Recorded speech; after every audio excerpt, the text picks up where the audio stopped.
All right, All welcome right. on back. Yeah, we're trying to figure something. Chatty over here. Yeah, we're going technology. I know. Don't we love it? Yes, well, we are here. We're talking to our plant and garden expert, Craig Hignite. We're going to get going here again with Amanda, who says, I purchased a large snake plant in August and have only watered it once, so the soil is still moist at the bottom, but some of the leaves are soft and not firm like the others.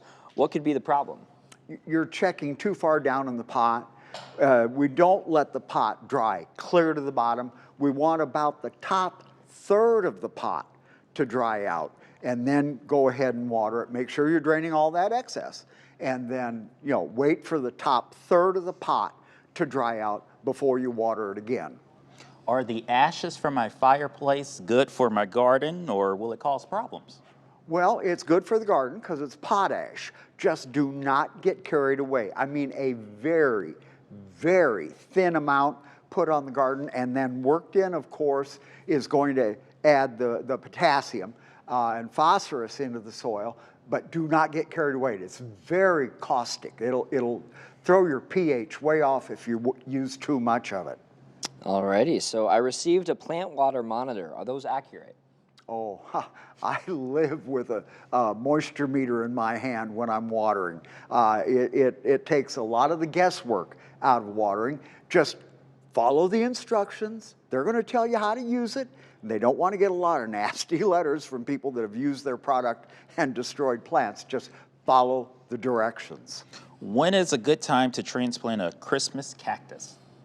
Again, Christmas cactus, I'd wait until about Mother's Day, Memorial Day. Right now, they're kind of just limping through the winter. Maybe even you might even get another bloom from now until Valentine's Day. They can bloom 2 to 3 times during the winter, but I'd wait until the new growth is getting ready to start, which is going to be out around Mother's Day, Memorial Day.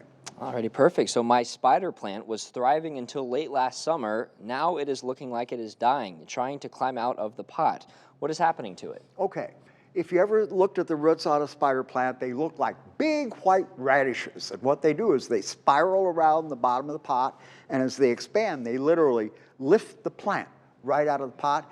It could be that the plant is not getting well watered enough because the water is all running across and down the outside rather than through the soil. Water slowly right down through the crown of the plant, and next spring, again, we're going to hold off on some of this stuff. Next spring, you could take it out, trim the roots, and give it a new lease on life.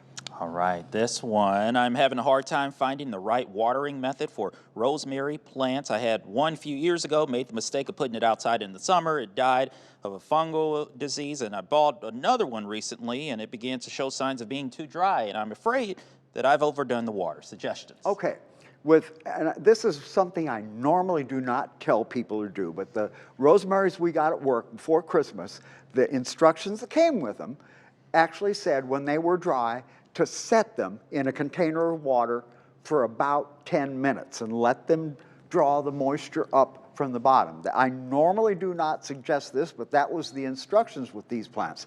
Then after you've let the water come up from the bottom, just very lightly water on the top, and make sure you drain all the excess that comes out the bottom of the pot. This is a plant that will not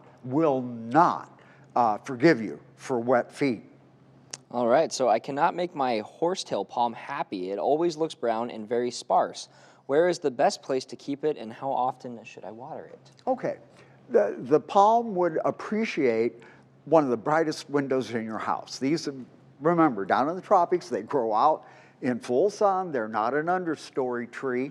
As far as watering, again, you would let the pot dry out anywhere from knuckle to 2 knuckles deep, and then water thoroughly, drain the excess, and wait for the soil to dry out about 2 inches deep before you water it again.